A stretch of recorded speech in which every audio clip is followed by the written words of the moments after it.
Buenas, buenas, ¿cómo están? ¿Cómo andan? Bienvenidos al pase, ¿qué tal? ¿Qué tal? Buen Che, día. Vivos. Vamos a tener un pase súper intenso, porque acabamos de ver el anuncio de Axel Kicillof respecto a la planta de GNL en Bahía Blanca y vamos a estar ampliando eso. Porque estamos atentos al comienzo de los mercados después de un fin de semana con muchas turbulencias y en un rato se va a sumar a la mesa Can Devoto para explicarnos en detalle lo que puede llegar a pasar, porque vamos a hablar de política exterior con Laura después del intento de asesinato al candidato y expresidente de Estados Unidos, Donald Trump, una noticia que obviamente impactó y va a seguir impactando de muchas formas a todo el mundo y eso incluye a la Argentina. Y porque además estamos todos un poco dormidos porque ya nos quedamos hasta tarde viendo la final de la Copa América. Argentina es nuevamente campeón y Ezequiel Fernández Mur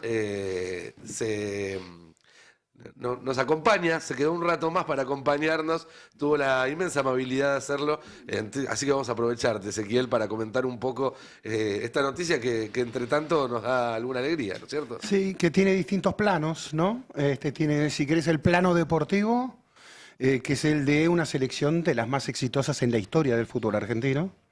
La más exitosa en realidad, para ser sinceros, porque encontrar registros de doble Copa América y Mundial en el medio, por lo menos en Sudamérica no lo hay, y en Europa solo tenés la España campeona mundial de Sudáfrica 2010 con Eurocopas también en el medio, siguiente y posterior. Sí.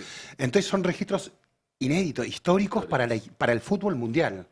Entonces, che, es la mejor selección argentina de todos los tiempos, es un debate que hay. Y una fue pionera, la del 78 fue pionera, la de Menotti.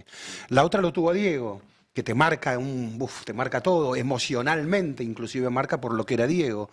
Y esta tiene un rendimiento extraordinario y algo que analizás que de repente, porque futbolísticamente es inferior a la de Qatar, lo que vimos aquí. Sí. No fue tan lujosa como Qatar, pero fue mucho más guerrera que en Qatar, y está algo psicológico, si vos querés ahí, que se revela para Scaloni, es un paso mayor ya en su carrera breve todavía de técnico, que es la de cómo motivar cuando tenés la panza llena, ¿no? Porque los últimos minutos de esa selección fueron memorables, defendían, viste, como la última trinchera, sí. Estaban metro a metro de la cancha, no querían que Colombia se acercara al arco de Dibu Martínez, y creo que lo hablamos fuera de micrófono, Dibu Martínez, Cuti Romero, Lisandro Martínez, han configurado allí una defensa extraordinaria. Parece, además, lo hablábamos recién un poco fuera de aire, una selección a la que siempre le queda una ficha más, un tanque extra, ya sea desde lo futbolístico, como había pasado en el segundo tiempo extra contra Holanda o contra Francia en la final del mundo, y cuando no es desde lo futbolístico, es desde lo mental, desde lo anímico, porque ayer, en los últimos 10, 15 minutos, Argentina prácticamente borró a Colombia de la cancha. Y vos fíjate que una deuda, ¿cuál era? Que no cerraban los partidos, porque inclusive le pasó con Ecuador. Ecuador te hace el gol en el último minuto. Sí, claro. Entonces no cerraban los partidos. Había algo ahí que se quebraba en ese minuto final. Bueno, acá cerraron perfectamente el partido. Ahora, tengo una pregunta pensando en el futuro. ¿Es Scaloni 11 más la selección hoy?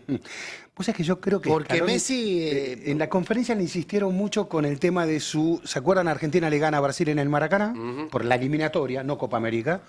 Y Scaloni sorprende con una conferencia de prensa diciendo que no está bien anímicamente, sugiere que su continuidad está en duda, etcétera. Sorprendió a mucha gente eso. Yo hoy lo leo como una maniobra para motivar a un grupo que yo veía un poquito caído. Como diciéndole, ¿saben qué? Así yo no los voy a dirigir, ¿eh? Pónganse las pilas. No estaba negociando guita, como se supuso en ese momento. No era negociación de guita. Para mí era algo realmente más profundo en términos de yo necesito a estos tipos con las pilas puestas y vienen de ser campeones mundiales. Vos tenés la panza llena ya. ¿El llanto de Messi es un llanto de despedida? Es curioso. Vos sabés que me hizo primero el llanto de él en la Copa América, que se jugó también, ¿dónde? En Estados Unidos. Sí. La derrota contra Chile. Así es. En esa Copa del Centenario. En el 16. Que esa codiciosa Conmebol se había llevado a Estados Unidos cuando no se sabía si sus reuniones iban a ser en Alcatraz, porque están casi todos presos, o iban a ser allí en Asunción. Ahora pueden ir presos por otras razones. Por ese desastre que hicieron organizativo, que la Conmebol pretende adjudicarle a Estados Unidos. ese llanto de Messi, ese tobillo de Messi que parecía el tobillo de Maradona en Sí, Italia sí. 90, Sí. van a ser largos estos 2 años para Messi en esa liga desértica como es la MLS de Estados Unidos. Van a ser 2 largos años. Va a costar motivarlo, me parece, a Messi. Yo hoy me parecen larguísimos, me parece casi un siglo, 2 años en esa liga de morondanga, por decirle de alguna manera, Tiene una para un motivación tipo de alto económica nivel. importante que es que participa de los derechos de la Sí, televisación. pero al nivel donde vos ya tenés tu cuenta bancaria tan resuelta, la motivación económica me parece que tiene pata corta. No, que digo, sirve para para permanecer activo por 2 años. Sí, porque está pero- muy vinculada su llegada Sí, al pues yo fútbol creo que norteamericano. ese llanto no lo podemos vincular con una motivación económica. No, por eso Ese llanto a mí me es, sorprendió el llanto. Y porque era un tampoco es llanto- solo por el tobillo. Exacto. Tampoco claro, está claro que es solo por el tobillo. Ahí hay algo, viste, el amateur, estos tipos tienen la cuenta bancaria completamente resuelta, para ellos y varias generaciones más. Pero el amateur es el que ama lo que hace, ¿no? Y bueno, y Messi ama lo que Y hace. por eso te pregunto, él siente que no está a nivel. ¿Puede sentir eso? Algo le dolió allí. A ver, ese Messi tuvo una pretemporada difícil porque tuvo vacaciones largas y después un club, el Inter Miami, que lo llevó a pasear por el mundo Sí, sí, como los si fueran los Globetrotters. Harlem Globetrotters, Sí. que más o menos eso vienen a hacer con el Inter de Miami. Y bueno, y terminó lesionándose. Y se lesionó este año, esta temporada sufrió lesiones. Y a eso se le sumaron las canchas pésimas. Estas superficies espantosas en las que se jugó esta Copa América, que dejó, bueno, como saldo final este desastre organizativo, un partido que comienza 82 minutos tarde con gente asfixiándose en la entrada, y una organización realmente espantosa. Vos hablabas del espíritu amateur, incluso en tipos con la cuenta llena, no podemos no hablar de Ángel Di María, que ayer sí tuvo su último capítulo, de una historia de redención que no sé si se ha visto en el deporte, porque a Di María lo puteaban todos. Todos. Fraude Di María. Y hoy es uno hubo de los un tipos más programa que se queridos. llamó así, Fraude Di María, antes del Mundial. ¿No? Recordemos que Di María, ¿te acuerdas el 6-1 en La Paz, Maradona técnico de la selección? 6-1 con Bolivia. 6-1 con Bolivia, pero Renuncia, Montonero. de renuncia, decía Capusotto. Bueno, en un país serio asesinan al presidente, decía Capusotto, ¿se acuerdan también? ¿no? Es verdad. Bueno, ese 6-1, recuerden, Di María fue expulsado en ese 6-1. Ah, Y entonces, mirá. sí, uno No de me los acordaba. principales, uno de los principales sindicados como responsables de esa goleada humillante para el fútbol argentino fue exactamente Ángel Di María. Después vinieron la serie de lesiones de él que lo dejaban siempre fuera de momentos decisivos, y después que vinieron sus goles decisivos, el del Maracaná, el de Francia, y después su llanto eterno, porque es un pibe realmente sensible, Di María, y entonces le ponías un micrófono y ya se ponía a llorar, a tal punto que en el momento de la final tenía tan clara su decisión que ya dejó de llorar. Pues lo tenía claro. Llorábamos todos los demás, no te vayas, Fideo. Pero él no. Él ya lo tenía claro. Scaloni después del partido contó que lo quiere convencer para que venga a un partido de eliminatoria y haya una despedida acorde Acá en la Argentina, en Buenos claro. Aires, aquí en la Argentina. ¿Viene a afuera un acá? tipo de- ¿Viene afuera Rosario? No, ahora renovó por un año más con Benfica, su club Sí. portugués. En Rosario, esas amenazas que le han llegado, yo creo que a veces es un juego infantil, espantosamente infantil, de hinchas de Rosario con Newell. Entonces aparece que va a volver para jugar en Rosario, y aparece uno de Newell haciendo una pintada. Y a veces es un sonso que simplemente para joder a sus rivales lo pintó una pared amenazando a Di María. Claro. Y con eso también es cierto que se logra una cierta promoción. 145 partidos en la selección, más de 100, creo que 113 con Messi. Para Messi debe ser fuerte sentir también, al margen del llanto que vos me decías, Adrián, ver que su socio principal, su socio desde 2008, desde los Juegos Olímpicos de 2008 en la selección, se va. No debe ser fácil. Bueno, otro gesto, llamarlo a Otamendi y a Di María, levantar la Sí, copa con gran él. gesto. De algún modo ratifica ese ciclo, por eso la pregunta es si ese ciclo se cierra completo en Sí. este trío, porque Otamendi tuvo pocos minutos también, ¿no? Sí. Tuvo pocos minutos. Ya es- asumiendo su condición de suplente. ya. Claro, por eso tuvo pocos minutos. No son jugadores. A ver, es difícil decir esto de Messi, que no es un jugador indispensable porque es Messi. Sí. Pero yo creo que en la cabeza de Scaloni hay un esquema sin Messi, que funciona sin Messi, ¿Y que funcionó ayer? y que ayer fue el que hizo el gol. Sí, anoche ¿No? funcionó el esquema sin Ese Messi, sí. tridente, Lo Celso a un toque, Lo Celso lento, viene de una temporada mala. Aún así, digo mala porque Sí, no, pasa no que tuvo viste, una gran temporada. es el gran debate de qué es lento en el fútbol. En el fútbol no sos Usain Bolt, porque hay algo que se No, llama, pero lento se en llama los- pelota. sí, pero en el traslado de pelota estaba lento. Sí, pero a su vez asistió Pero de tuvo, primera. tuvo esa, claro, que fue Yo lo que- Con rapidísima. una velocidad notable, Lo- claro. Sí. Lo que sí veo en Messi llamando a Di María y a Otamendi a levantar la copa con él es una reivindicación de todo el ciclo.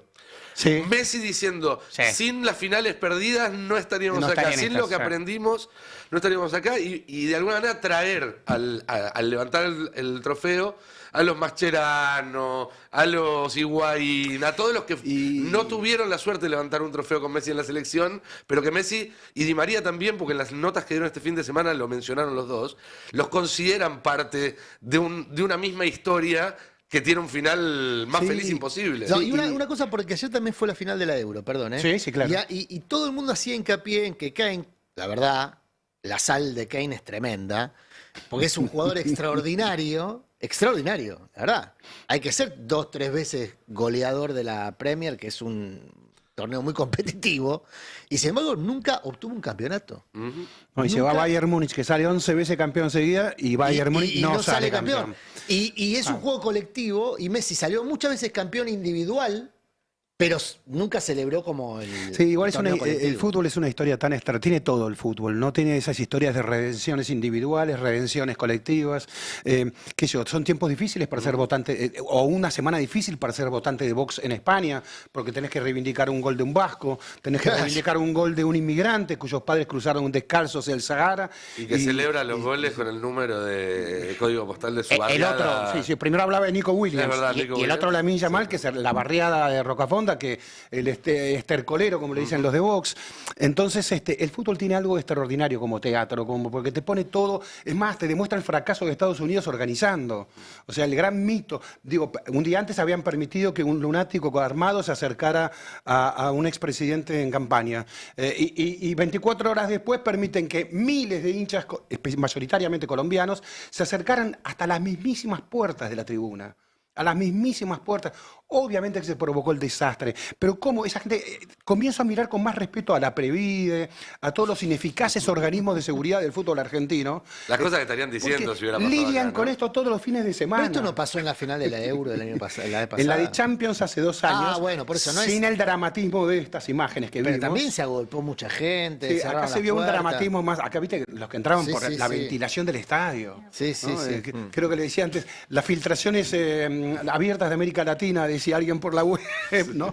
No, y en el medio del partido, gente, no sé si era seguridad o policía pidiéndole a la gente que estaba ya sentada en las Que entradas. muestren la Que entrada. demuestren la entrada. Sí, lo voy a hacer. Y después el entretiempo, si Bielsa necesitaba que alguien más reivindicara su valiente denuncia de lo que se ha convertido el fútbol moderno, fue ese entretiempo de Super Bowl claro, que sí. hizo el organizador, ¿no? Que sigue confundiendo el fútbol con el fútbol americano, por eso lo hace jugar en esas canchas. Scaloni en la madrugada, cuando dio la conferencia de prensa, dijo, supongo que en el Mundial van a jugar en cancha de fútbol y no de béisbol. Sí. Después se corrigió, dijo Después fútbol corrigió, americano. fútbol Pero americano. fue muy claro en ese Puedo reclamo. aprovechar que somos muchos para volver a recomendar el documental de Ezequiel Fernández Mur. Pero claro, porque él no por lo va a supuesto, hacer. siempre es una buena- Y Bielsa habló de eso, del FIFA Gate.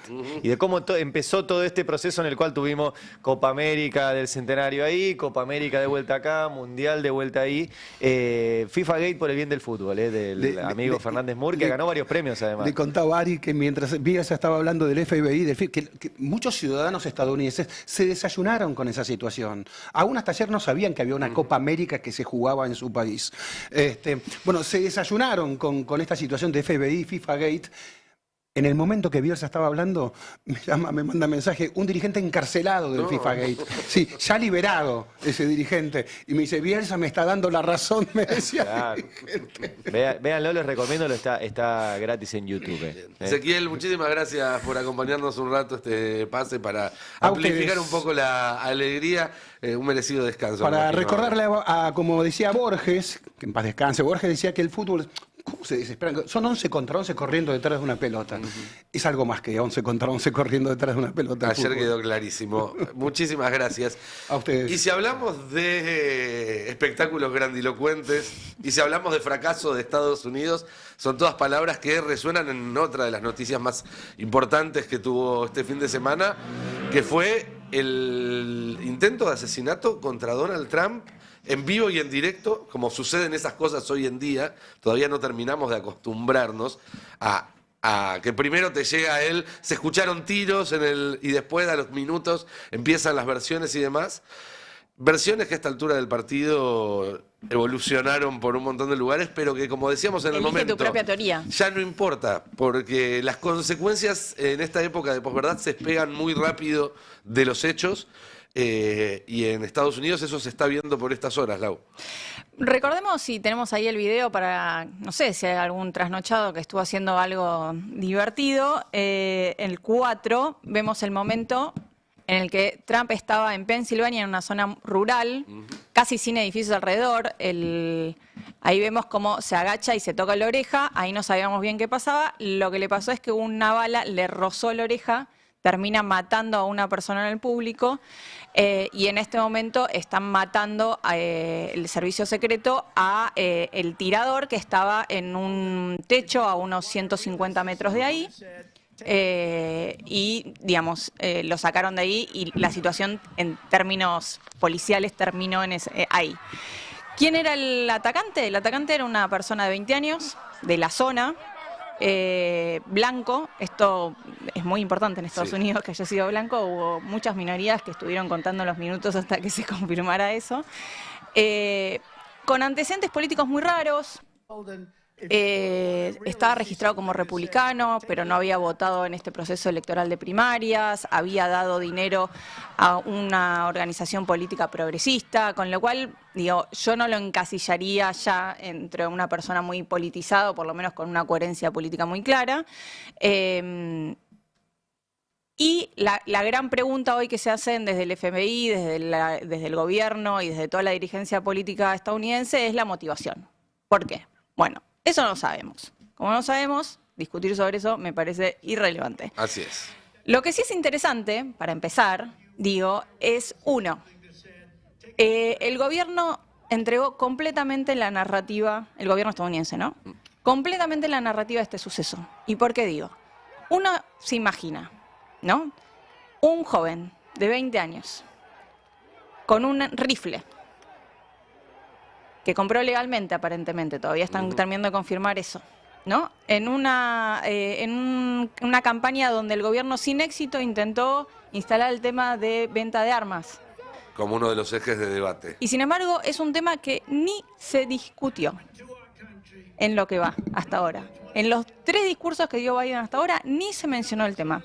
O sea que el problema de la violencia armada no tiene nada que ver con el problema de la violencia política en Estados Unidos. Primer problema, y entrega... Ponen una barrera que separa los tiroteos en los colegios, en las calles, en los comercios, con la violencia política, como si no hubiera contactos entre los dos fenómenos. Segundo problema, mientras el gobierno está muy preocupado de que lo acusen de estar utilizando esto de alguna manera políticamente, cancela todas sus actividades de campaña.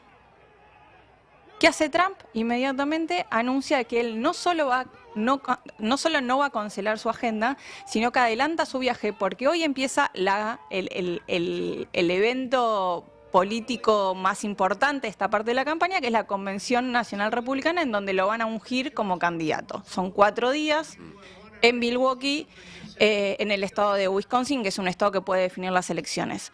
Otra vez le entrega la narrativa de fortaleza frente a un gobierno que se retira de la campaña.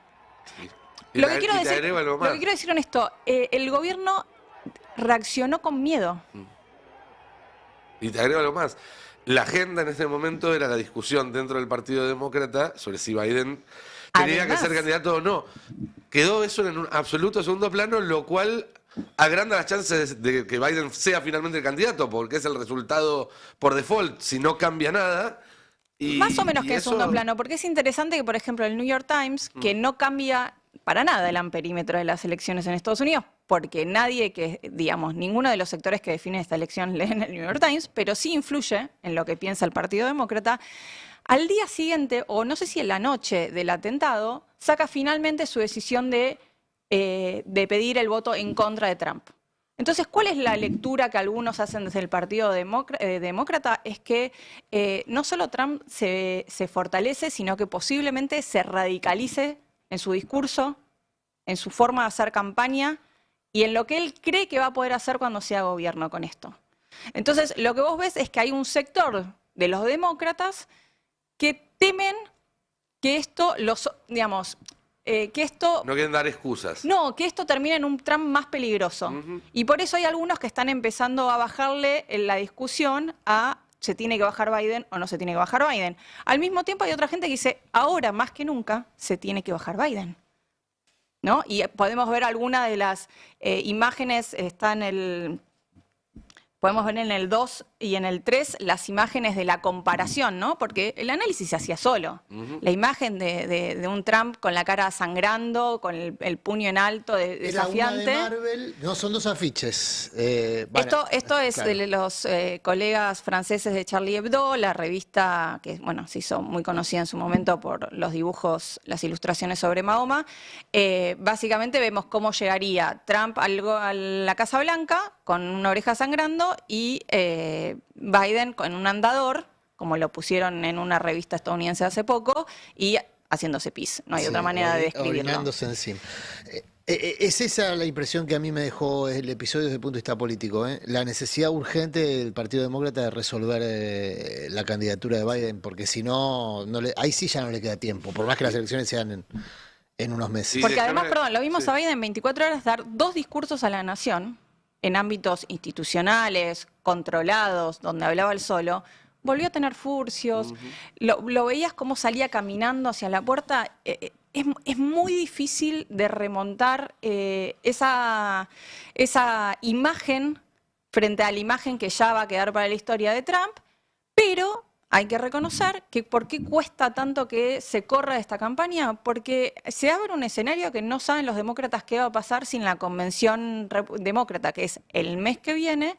Se abre la posibilidad. Se abre a que haya otros candidatos, no tienen en claro, y eso en general en el pasado terminó con candidatos más débiles. Sí. Entonces, no hay un escenario de fácil resolución para los demócratas, lo que hay es una urgencia cada vez más inmediata para que lo resuelvan. Para terminar de poner en contexto, también está bueno recordar que hace menos de 20 días la Corte Suprema de Estados Unidos dictaminó que los actos políticos de un presidente tienen absoluta inmunidad. Que si un presidente manda a matar a alguien no se lo puede perseguir por eso. Que si un presidente decide eventualmente interrumpir la acción de otro poder del Estado o de alguna otra instancia pública no se lo puede perseguir por eso. Entonces un Trump fortalecido en su narrativa, decíamos también que seguramente a partir de esto va a adoptar, ya de hecho se empezó a ver en la narrativa pública, un mensaje místico, que era lo que le faltaba a la construcción de su personaje, porque él era un personaje en absoluto terrenal, de por dónde viene, de cuáles son sus modos y demás, y a eso ahora le va a agregar un relato de, salvado por Dios, tengo una misión, cosas que a nosotros nos suenan acá en la Argentina, y eso sumado a que vuelve al poder impune después de haber intentado un golpe de Estado y con un sello de la Corte Suprema de que no va a ser una barrera para los pasos que decida dar, es un escenario muy delicado el que tenemos por delante. De hecho, en su decisión en disidencia, una jueza, que en este momento no me puedo acordar el nombre, pero que es una de las consideradas liberales, en el sentido, comillas, progresista de Estados Unidos, termina su decisión diciendo, esto pone en peligro la democracia estadounidense. Y ahí me parece que hay una clave. Trump ayer en una entrevista dijo que tiró a la basura su discurso con el que iba a cerrar la convención republicana el jueves y que ahora es un discurso completamente distinto. Y me parece que acá puede haber, porque hay mucha gente que salió a decir, ya está, Trump ganó. Y yo digo, cuidado, porque ¿qué pasa si se sobregira? Si se sobregira, lo que tenemos es una porción importante de la sociedad estadounidense con miedo en este momento. Yo escuchaba allá que hay mucha gente, muchas organizaciones de derechos humanos, derechos civiles, derechos de inmigrantes, que ya se estaban preparando legalmente para lo que va a ser la ofensiva del gobierno de Trump. Y esto era una gran crítica que había ya de parte de los demócratas. En vez de prepararse, porque no hacen campaña por nosotros. No hacemos campaña por ustedes porque no nos gusta Biden, le dicen, ¿no? Bueno, ¿qué pasa si ese temor se vuelve cada vez más palpable en estos próximos 3 meses y medio?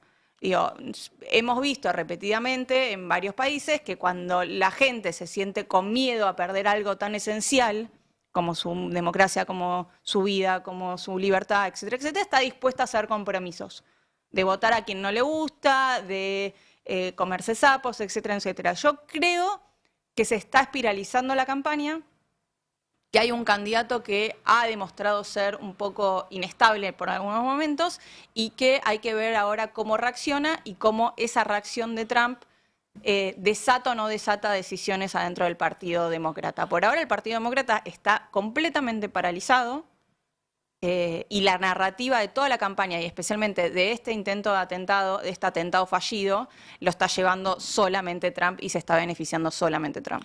Bien, veremos cómo sigue. Quiero volver a la Argentina y a la economía, porque además es lo que al final de cuentas siempre nos termina afectando la vida más directamente. Ahora le voy a pedir a Cande que nos explique un poco por qué hay tanta expectativa para la apertura de los mercados hoy y qué puede pasar. Pero yo que no sé mucho de economía, sí aprendí a lo largo de mi vida un poco de política y de comunicación política. Y lo que me doy cuenta es que si un gobierno sale un sábado a la mañana a anunciar una medida por Twitter, pensando en la apertura de los mercados del lunes, y el domingo a la tarde tiene que salir con otra medida distinta, adicional, a través de un off the record, porque vio que lo que había hecho el sábado a la mañana le estaba yendo en contra, y si venimos de 2 semanas donde cada vez que salen empeoran un poco más la situación, tengo que llegar a la conclusión de que el gobierno tiene un serio problema en materia económica. Ahora, tenemos una primera decisión que es decir, vamos a sacar estas LEFI con la cual el superávit del Tesoro va a garantizar los depósitos en pesos en los bancos. Y por otro lado sale el gobierno este fin de semana a decir que va a intervenir en el contado con liqui para bajar la brecha, es decir, que cada vez que compre dólares en el oficial los va a vender en el contado con liqui. Esto significa que no va a haber más reservas de dólares. A la vez, el gobierno enfrenta en los próximos meses varios vencimientos de deuda, con lo cual va a tener que desprenderse de dólares. Eso implica menos dólares. Estamos en reservas negativas. Eso significa que esos desprendimientos se hacen sobre los depósitos en dólares que hay en la Argentina. Y que el domingo, para aclarar, el gobierno sale a decir que esa deuda se va a saldar con el mismo superávit con el que ya había garantizado los depósitos en pesos. Es decir, que en este momento de un superávit, que además sabemos que está muy flojo de papeles, depende tanto los depósitos en pesos en el sistema como los depósitos en dólares en el sistema. Yo que no sé nada de economía me parece una situación bastante alarmante. ¿Es así como lo describo o hay alguna trampita que me estoy perdiendo, Cande? No, está buenísimo el resumen porque es verdad que el ancla termina siendo siempre el ancla fiscal. O sea, todo este programa se sustenta en ese ancla fiscal que tiene que ver con el superávit y el superávit que logró en los primeros 6 meses, que ya sabíamos que en esta segunda mitad del año iba a ser más complejo. Hay un problema en esta profundización del programa económico que tiene que ver con los anuncios del sábado, pero que si hacemos la cronología un poco más larga, empieza cuando vuelve a bajar la tasa de interés el 13 de mayo. O sea, desde el 13 de mayo para acá hay una creciente inestabilidad financiera que tiene que ver con que el mercado le empezó a dejar de creer al gobierno. Un mercado que siempre fue muy conveniente para Caputo y para Milei, muy confiado, que les hizo grandes ganancias y que le creía en su política económica y cambiaria. Y ahí empezaron los problemas y acá quiero enfatizar algo, que es que cuando se hace el anuncio del sábado a la mañana y dicen, bueno, Vamos a la emisión cero. A la emisión cero vamos a emitir 0 pesos y todos los dólares que compremos, o casi todos los dólares que compremos, los vamos a usar para intervenir en el contado con liquidación. Bueno, cuando el domingo salen a decir, bueno, tranca los bonos, porque a quienes le dijimos que no, a quienes dudan si vamos a poder pagar o no estas deudas en enero de 2025, estamos hablando de una deuda que vence en más de 6 meses, bueno, les vamos a dejar esos dólares depositados en el Banco de Nueva York. Y ahí hay una frase que para mí entra perfecto, que es, no aclares que oscurece. Claro. O sea, ¿por qué aclarás? No solo lo aclarás, sino que materialmente vas a dejar los dólares depositados en un banco extranjero para el pago de los globales y los bonares. Eso te puede dar un veranito cambiario. Digo, En el corto plazo. En el corto plazo. El tema es que en el largo plazo no se sustenta este programa económico. Otra vez esa cosa de sobreactuar algo para generar confianza que termina generando más desconfianza. Porque cuando ayer anuncian esto de que van a, con el superávit, comprar los dólares para pagar los intereses en enero, la pregunta que uno veía, porque además todo esto se hizo por Twitter, Sí. era, bueno, ¿y el capital? Es decir, al sobreaclarar cómo vas a pagar los intereses, te empiezan a preguntar, bueno, ¿pero tenés de dónde sacar para pagar el capital? Perdón, ¿Y qué otra pasa cosa. con toda la deuda de 2025? Vos me estás garantizando lo que vence en enero de 2025, me lo estás garantizando de manera material en un banco de Nueva York. Bueno, ¿Y de ¿qué dónde pasa a más sale? largo ¿Qué plazo? pasa con los depósitos? ¿De los bancos? De la gente, no de los bancos. A mí hay una cuestión en Argentina de cierto aprendizaje que tuvo el sistema bancario a partir de la crisis del 2001, que es que tiene un encaje fuerte, la parte Se segmentada. redujo bastante la Sí, pero es bastante fuerte, sobre todo si uno lo compara con otros países. Está separado la parte en pesos y la parte en dólares. Es verdad que este gobierno avanza en tratar de unificarlo, pero está separado. A mí lo que me preocupa es que si el Banco Central no tiene reservas, el peso no vale nada. Pero por definición, Hay dos o sea, la hoja cuestiones. de balance del Banco Central es reserva del Banco Central, base monetaria. Si no hay acumulación de reservas, entonces el peso puede valer nada. Hay dos cuestiones ahí. Una, que el gobierno se propone hacer lo que llaman habitualmente puré, que es hacer una ganancia en pesos de corto plazo vendiendo a un precio y comprando a otro el dólar. Eso, que sería un objetivo, se quiere, de timbero, para, en este caso, para cumplir con la pulsión de Bausili, que se dedicó a eso toda su vida, o de Caputo, que se dedicaron a eso toda su vida, no es el negocio principal de esta operación. El negocio principal de esta operación es tratar de achicar la brecha, bueno, lo que contó recién Cande. Si se achica la brecha, si sale bien, digamos, se achica la brecha, se valoriza el peso, deja de ser excremento, como lo calificó. Hay un término que está usando mucho el gobierno, que es dolarización endógena, que es lo que ayer advirtió Martín Guzmán en un informe también de fin de semana de su consultora, que es que este es otro paso hacia ese proceso de dolarización endógena, porque lo que busca es absorber, aspirar los pesos disponibles, por eso se encarece, por eso crecen en su valor, y al mismo tiempo que las empresas, las personas estén obligadas a usar los dólares que tienen atesorados para realizar operaciones corrientes, contractuales. El tema de la dolarización endógena no le gusta al fondo. Ese es un problema. Porque parte de todo este proceso se suponía que estaba destinado a que el fondo ponga fondos frescos, cosa que el propio fondo dijo la semana pasada que no está hoy en su expectativa. Tampoco le gusta al fondo que el gobierno intervenga en el mercado de cambio, como dijo el sábado que iba a hacer a través del contado con liqui. Lo que menos le gusta al fondo es que el gobierno no acumule reservas. Exacto. Porque el fondo quiere que el gobierno acumule reservas para pagar después sus deudas. Un poco de todo. Yo creo que, no sé si el fondo tiene interés en cobrar la deuda. Me parece que tiene más interés en usar la deuda para intervenir en la economía y limitar la economía de los países que cobrar la deuda. Pero a esta altura que en el fondo puede hacer las dos cosas, ir cobrándole y al mismo tiempo Bueno, condicionar absolutamente ahora, al país. esto que estamos viendo, que disgusta al fondo, ¿es una confesión de que definitivamente este año no va a haber acuerdo con el fondo?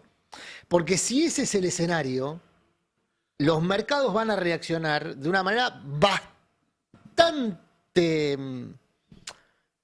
Como el iba a decir orto. cautelosa. No, Como el orto. no, más que como el orto, no iba a ser cautelosa, iba a ser temerosa. O sea, Claro. sin el fondo, que viene funcionando como un caramelo de madera, para usar un término que hace mucho que no uso, que viene usando como un caramelo de madera del gobierno para mantener en calma los mercados. Si el mercado se da cuenta que detrás de todo este movimiento que ofende los postulados del fondo es una confesión de que no va a haber acuerdo con el fondo, al contrario de lo que dijo Caputo la semana pasada. Que ya fue desmentido una vez y que puede volver a ser desmentido. Pero esto es el gobierno argentino desmintiendo sus posibilidades de acuerdo con el fondo. ¿Sería eso? Sí. O estamos ante un gobierno que se revela frente al fondo. Es otra posibilidad. Para mí hay un punto importante que es que este sendero, la única forma en la que cierra, como vos estás socavando la posibilidad de acumular reservas en un semestre que ya sabíamos que iba a ser difícil acumular reservas, lo único que te puede salvar es una lluvia de dólares. Si eso viene por el Fondo Monetario Internacional, por el campamento de multimillonarios o por donde sea, da igual, pero es la única manera. El O sea, blanqueo es lo que te dicen en el gobierno que va a dar esa lluvia de dólares. Ahora, el tema es que dependen de eso. pero mi pregunta es... Perdón, y volvamos a recordar algo que dijimos 70 veces. Desde Estados Unidos, tanto el sector público como el sector privado le dijeron en todos los idiomas habidos y por haber, con todos los dialectos estadounidenses habidos y por haber, Levanta que el cepo. con el cepo no entra un dólar. Sí. Pero Ojo, además en igual el blanqueo no obliga a traer los dólares. No obliga Claro. a traer los Por ende, dólares. el blanqueo no los va a traer. Sí. Las exportaciones del campo no las van a dar con este Con dólar. esta brecha no. Con esta brecha, y el FMI no se los va a prestar. De hecho, el FMI ya el otro día le dijo no hay acuerdo. No hay dólares. Ahora Es no hay un- dólares, pero ahí hay algo que está en el... Pará, en- hizo una cosita más, que Sí. es lo que anunció el gobierno para traducirlo al castellano. El gobierno anunció que cada dólar que le entre lo va a permitir que se fugue. Para traducirlo en un tuit. O sea, si entra un dólar, o sea, si al Banco Central le entra un dólar, lo va a poner a disponibilidad en el contado con liqui. Eso significa que ese dólar se va del país. Por ende, ni siquiera van a juntar reservas. O sea, es imposible que esto funcione. Y si no juntar reservas, vamos a tener más inflación. De hecho, hoy sale a la cancha con 220 millones de dólares, que es lo que consiguió en julio, y lo va a ir a patinar al CCL a bajar la brecha. Ahí, pero pero- quiero sumar una cosa sí. política del Fondo Monetario Internacional, que lo dice Guzmán en el que era un informe medio paper que hizo el fin de semana. Por que ahora decía- no funcionó, está subiendo el CCL. Pero es interesante el término de hora, porque eso también va a permitir arbitrajes. Van a intervenir a las 3 de la tarde, cuando cierre la parte de la liquidación. Así que probablemente veamos cómo baja esa brecha más tarde. Si hacen todo esto y estos días sube la brecha, es un fracaso total Absoluto, de esto. es Porque el final de- el único objetivo de esto es que haya algún veranito financiero. Si esto no consigue un veranito financiero, están al horno. Sí, pero ahora- para, sumado a lo del Fondo Que baje Monetario. la brecha puede darse por las dos puntas. O sube porque devalúan o baja porque baja a 1100. Bueno, si devalúan estamos hablando igual de otro escenario. Pero lo del fondo no me parece menor porque atar este programa a que salga una línea de fondos frescos está atado a una idea de que puede ganar Trump y que eso les habilite una línea que tiene que ver con un criterio político, no con un criterio técnico. Pero mi pregunta es, Cande, porque ya lo vimos durante el gobierno de Macri, que recibió muchos más fondos que los que puede llegar a recibir este Sí. gobierno ahora. Cuando vos tenés dudas sobre el flujo, por más que te llegue una bomba de dólares de stock, ¿cambia algo? ¿O en realidad son dólares que sabes que en los próximos meses se van a terminar yendo y probablemente baratos? Y no, porque depende, si vos tenés de repente 15.000 millones de dólares y avanzás en una dolarización, o sea, avanzás en tu plan original, una dolarización es un plan de estabilización. Es un plan de estabilización recontra traumático, pero es un plan que te estabiliza las variables. Está bien. Pero no levantas el cepo ahí. No, levantás todo, Levantás, dolarizás. Claro, volás todo por No, los no, aires. igual Volás todo. lo del cepo me parece que ya está postergado sin fecha, digamos. Hasta que no entren dólares Con todo esto que frescos, estamos no. mencionando, no hay posibilidad de levantar el cepo. Si ya con lo que plantea Bari, la duda de poner en juego 250 millones de dólares es abrir una canilla peligrosísima porque las reservas están negativas. Che, una fuente del exterior que tiene contacto con el fondo está comentando en este momento, escucha el pase evidentemente, que el fondo va a hacer algún comentario negativo en las próximas horas por la intervención en el mercado de cambios. Y además se juntan la semana que viene con el Fondo Monetario Internacional, Caputo y Milei. Ese pero- comentario negativo puede tener impacto en las cotizaciones. Pero obvio. El que salió a aclarar esto, y veremos si tuvo efecto, fue el vocero presidencial Adorni, que justamente vamos a ver el tape 15, volvió a decir este fin de semana que el plan del gobierno es levantar el cepo lo antes posible. Ahora, increíblemente, cuando comparás el mismo periodo con Alberto Fernández, con el comienzo de Alberto Fernández, en el mismo periodo el dólar a Alberto le subió un 160%. El mismo periodo de Los tiempo. mismos que hoy critican que el dólar supuestamente está descontrolado. Por supuesto que Lo que pasa hubo... es que los dólares financieros, en un momento estaban casi a 1000, un poquitito arriba de 1000, y ahora están a 1.400. Y la brecha está al 50, al 60, depende de cómo la tomen. Pero venimos de una brecha del 200. O sea, seamos justos. Y aparte, teníamos una brecha con todo intervenido, ¿no? Teníamos una brecha del 200 con todo el mercado intervenido. Nosotros no intervenimos en el mercado, no salimos a operar, no hacemos la gran Alberto, la gran masa. Nosotros dejamos que el mercado fluya, no hay absolutamente nada para preocuparse y... Dejamos que el mercado fluya, dice al mismo tiempo que están anunciando que van a intervenir al mercado. Es fantástico. Sigue sumando números, Adorni. De ir todos los días. Hay una nota muy interesante de Pablo Wende hoy que explica bien el plan del gobierno, ¿no? El plan es intervenir, tratar de hacer bajar las brechas cambiarias, y eso es vender, o sea, que el Banco Central agarre lo que hace que nuestros pesos valgan algo y liquidarlos al contado con liquidación para que se los puedan llevar.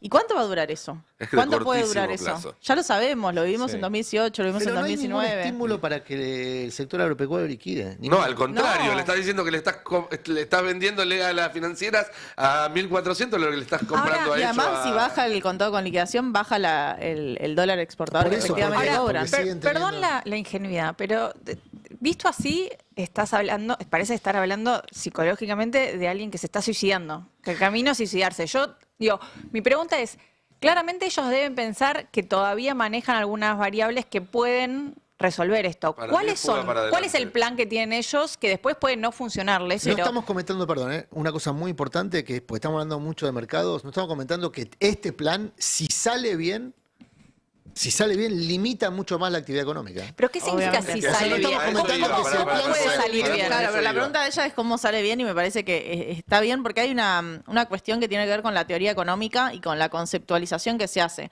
Ellos entienden que como no tienen dólares, tienen que reducir a lo máximo posible la cantidad de pesos que hay circulando. Eso es recontra traumático porque es que no haya pesos en circulación, tiene que ver con la actividad, tiene que ver con el desempleo, tiene que ver con el movimiento de la economía. Ahora, eso evidentemente no les importa, perfecto. El tema es que en la Argentina no funciona así, porque si vos tenés una masa de dólares y querés achicar la cantidad de pesos, ¿cómo debería verse eso? Bueno, en la economía deberíamos ver que los precios bajan nominalmente.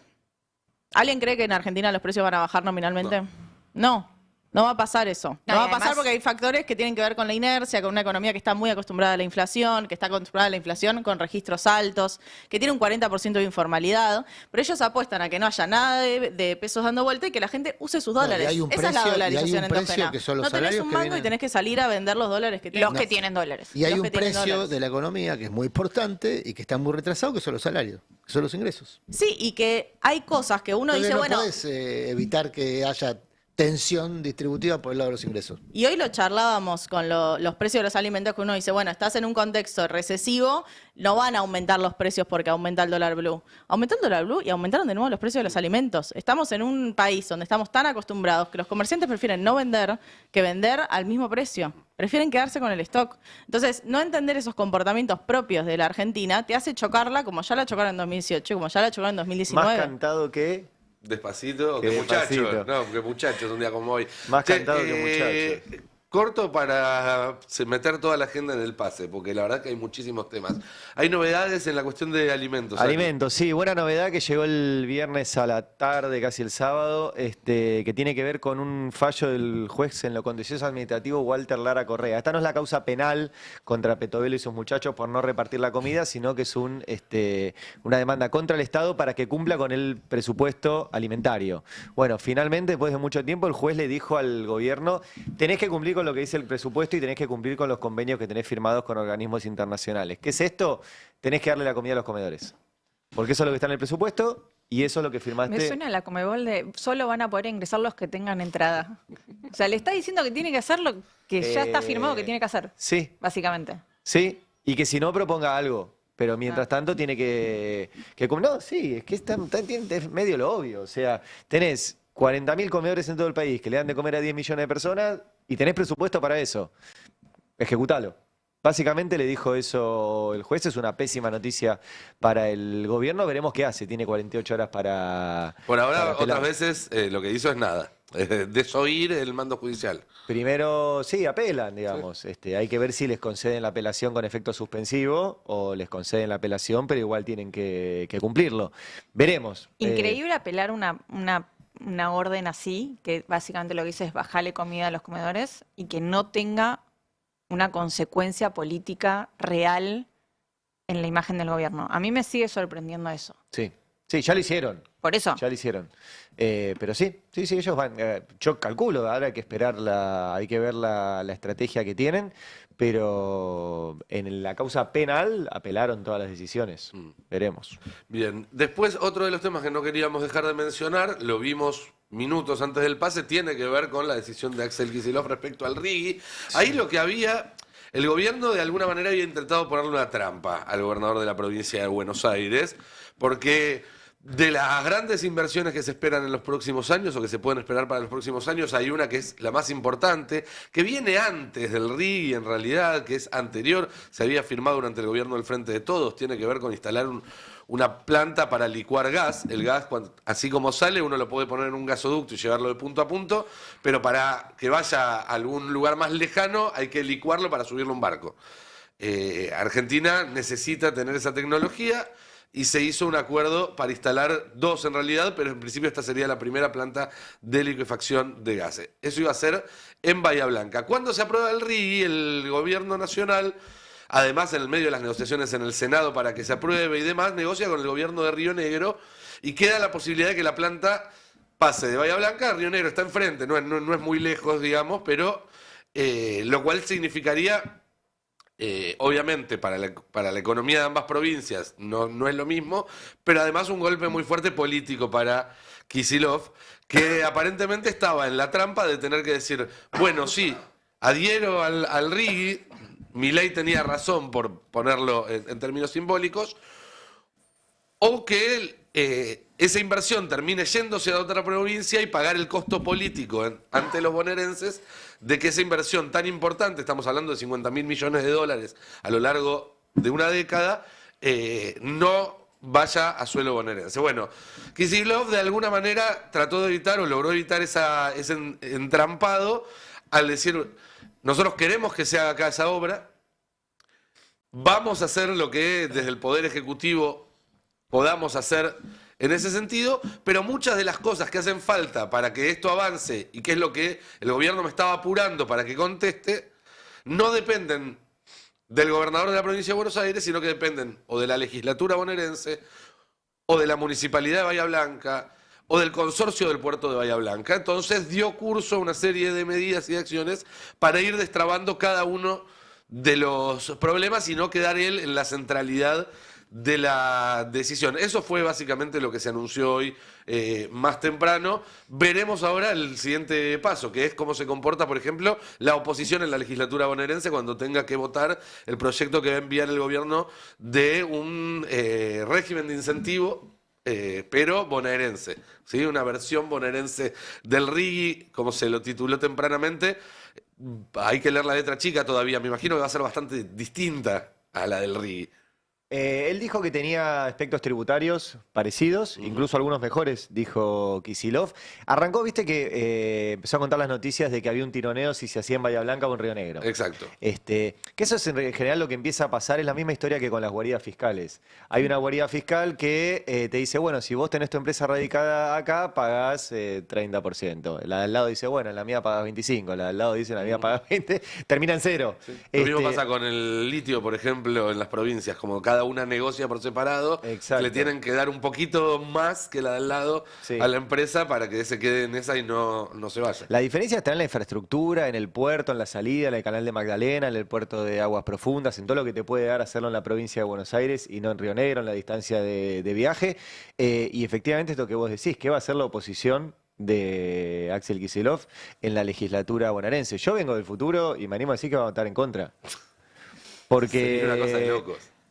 Bueno, pero en esta cuestión que definió también Larroque, que dijo somos oficialistas en la provincia y opositores en la nación, la oposición lo tiene re claro, es oficialista en la nación y es opositora en la provincia. Y en general, cuando este oficialismo es oposición, vota todo en contra. cuando esta oposición es oposición, a nivel nacional muchas veces acompaña cosas como hemos visto en la ley bases. Ojalá me equivoque. Bueno, en los últimos días vimos cómo salieron de manera bastante organizada, tanto desde la Libertad Avanza como desde el PRO, a atacar a los legisladores bonaerenses de la Libertad Avanza que votaron a favor de un proyecto de construcción de una institución pública de salud. Claro. Que había impulsado el gobernador Kicillof. Lo que a mí me parece interesante esto del el Riggi de Kisi, está bueno el coso, es que yo, viste que también charlo con empresarios y muchos te dicen, che, pero Kicillof no es estatista. Y yo me río a veces Soviético. no, porque lo mismo que charlamos la otra vez en el pase con Roberto, ¿no? Esta imagen que tiene un sector del kirchnerismo de que es antiempresario. Que por ahí es cierto, o sea, uno es lo que los otros dicen que es, no lo que uno cree. Uno es la imagen que los otros tienen de uno. Pero no es racional ese análisis, porque ni Cristina ni Kicillof han hecho estatizaciones y confiscaciones, nada de eso. Y el caso de YPF, que es el caso que te sacan a relucir, es un caso virtuoso. Porque como bien explicó... No, pero eso es estratégico, es virtuoso en términos económicos. Vaca Muerta no existiría sin la estatización de YPF y no estaría dando los resultados que da hoy, que te permiten estar discutiendo un puerto de liquefacción, si no se hubiera reestatizado e YPF hubiera sido la que apostó. Porque después de YPF vino Chevron, vino Pan American Energy, vino Shell, todas esas. Entonces el único caso que tienen para decir que hubo una expropiación de una empresa privada es un caso virtuoso. Todo lo demás no hay. Y creo que el anuncio de hoy lo que lo muestra a Kicillof es siendo opositor a nivel nacional, pero siendo promotor de grandes inversiones en la provincia de Buenos Aires. Seguramente el Riggi de Kicillof va a tener cuestiones de proveedores locales, ¿sí? De pymes locales, va a tener cuestiones de impositivas que tengan que ver con el lugar. Porque él, de hecho, lo anunció como una ley de promoción de la inversión para el trabajo y la industria bonaerense. Claro, o sea, por eso siempre dijimos, no es una cosa de estar en contra de los regímenes de inversión. El tema es qué dice el régimen de inversión, si te deja algo. El de la provincia de Buenos Aires seguramente va a dejar algo, pero lo interesante es mostrarse como un tipo que atrae inversiones. Y si llega a traer la de Petronas, que está todavía ahí en... Es la misma que la IPF. Yo quiero hacer una aclaración para reducirlo en un punto muy sencillo. Es antieconómico que la planta vaya a Punta Colorada y no a Bahía Blanca. Por una razón muy sencilla, Punta Colorada no tiene puerto, Bahía Blanca sí, hay que hacer el puerto de cero en Punta Colorada, es una millonada de guita. Petronas es una empresa estatal, no son boludos, o sea, no le gusta regalar la guita. Esto de que le van a sacar 80.000 millones de dólares, como viene diciendo Beretilnec, le vamos a sacar 80.000 millones de dólares y vamos a traer 80.000 millones de dólares. Beretilnec es Beretilnec, digamos, que está acostumbrado a negociar los votos de los senadores en esta lógica, pero no funciona así. Estamos hablando de mucha plata y la decisión de ir a Punta Colorada es una decisión antieconómica. ¿YPF va a tomar una decisión antieconómica? No lo sé. Es una empresa que cotiza en bolsa. Es un riesgo para YPF tomar una decisión antieconómica, por una razón política. Así que yo quiero ver si todo eso va a pasar. Lo que sí me parece interesante es que la respuesta política de Kicillof a un desafío político que se hace a través de YPF es interesante. Es poner a la provincia de Buenos Aires en un rol de no concesión política a la nación, después de un apriete bastante severo para que adhiera al Riggi, como hizo Río Negro, porque todo esto deviene de que Río Negro adhirió al Riggi. Claro. Quisiera decir, yo no adhiero al Riggi, voy a hacer un Riggi propio. Entonces, es la respuesta política a un apriete político. Después, todo lo demás es una discusión, te diría que tiene aspectos técnicos para mí que vuelven inviable la posibilidad de Punta Colorada. Tan inviable que... Es un buzón lo de Punta Colorada. Para apretarlo a Kicillof. Por eso arranqué diciendo eso, que lo que desata esto son competencias entre provincias para ver quién le ofrece mejores condiciones. En realidad no es quién le ofrece mejores condiciones, es quién tiene las mejores condiciones. El gobierno lo que quiere es ponerlo a Kicillof en situación de frente a los bonaerenses. Como esta es una inversión que no se... A ver, si se hiciera en Bahía Blanca, en meses, no en años, en meses podés tener una planta de liquefacción activa. Porque ya tenés la infraestructura, ya tenés inversiones que empezaron a hacerse. Esto empezó en el 2022. Sí, no empezó el año igual pasado. los plazos de decisión también son muy largos. Recién en el 27 podría finalmente empezar la obra. Hay una serie de cuestiones que explicó el propio Kicillof hoy a la mañana. Que, Si fuese en Punta Colorada, estiran. estiran casi 5 años el proceso. Si fuese en Bahía Blanca, como este Por eso empezó está en claro que 2022, fue un apriete. Está Bueno, no, por eso yo lo que digo es lo que pretende el gobierno nacional, pero está bien porque estamos viendo un gobierno, está bien digo porque estamos viendo un gobierno nacional que aplica ahora su lógica de crueldad a la discusión política. La crueldad que aplica sobre las personas en situación más vulnerable, por ejemplo, no repartiendo alimentos ni medicamentos, ahora lo aplica a la gestión política, tratando de condenar a los bonaerenses en su conjunto por la elección política que hicieron hace un año. De cara al proceso electoral está que claro, viene. está claro. Bueno, es un desafío interesante para Kicillof y para todo el dispositivo Unión por la Patria, que hay que ver cómo se para frente a eso. ¿Lo va a bancar a Kicillof o va a aprovechar la circunstancia para tratar de sacar una ventajita? Es un escenario para ver, es un escenario político para ver cómo se posiciona también Unión por la Patria, que hasta acá, en términos legislativos, se mantiene unido. Incluso Kicillof ha robustecido sus posiciones legislativas en la provincia de Buenos Aires en estas semanas, con algunas deflexiones y alguna cuestión más. Pero bueno, hay que ver si Unión por Yo la sospecho Patria... que la oposición a Kicillof le va a decir adherir al RIGI nacional. Y Kicillof va a decir que no. Porque el RIGI nacional lo que te pone es un montón de límites Es lo que dijo hoy, por a eso, las sí, provincias. lo que Por dijo, eso. sí, sí, Veremos entonces qué Pero pasa. Tampoco va se a puede venir por hacer ahí. futurología. No, Va a ser y- una negociación porque los intendentes también van a pesar, me imagino. Bueno, porque entiendo que no va a ser una ley solo para este caso, sino que va a ser más amplia. Así que habrá que estar muy atentos. La ley entra hoy a la legislatura. Mañana seguramente en el pase vamos a poder estar leyendo la letra chica y analizando, como hicimos con el RIGI Esa Nacional, va a ser mi tarde de la hoy. letra chica. Qué suerte. Esa Te va a veo ser con mi- muchas energías para hacerlo. Estoy liquidado, pero voy a tratar de dormir una siesta ahora ya mismo si me dejan ir y después me pongo a leer el texto de la Te ley. dejamos ir, Ari, Vamos. porque además tenemos un programón por delante. En minutos va a estar Alfredo Zayat para ir siguiendo en vivo las primeras minutos y horas del mercado y ir leyendo en vivo la reacción a los anuncios de este fin de semana. Y vamos a seguir además con el tema de Estados Unidos. Tenemos una entrevista muy interesante para avanzar en esa agenda. Vamos a estar hablando sobre las personas en situación de calle en la ciudad de Buenos Aires, un tema gravísimo, son cada vez más, la cantidad es récord, pero además la solución que propone el gobierno porteño es absolutamente cruel e inhumana. Lula González nos va a contar, tiene un informe muy completo al respecto. Hoy empieza el juicio oral por el caso de Tehuel, así que nos volvemos a preguntar dónde está Tehuel. Vamos a estar hablando con el decano de Exactas, con Willy Durán, porque la Universidad de Buenos Aires, todas las universidades públicas del país en realidad están nuevamente en una situación crítica, como se veía venir, porque le habían dado plata para pagar la luz, pero no para pagar los sueldos, y a esta altura del año eso se vuelve insostenible.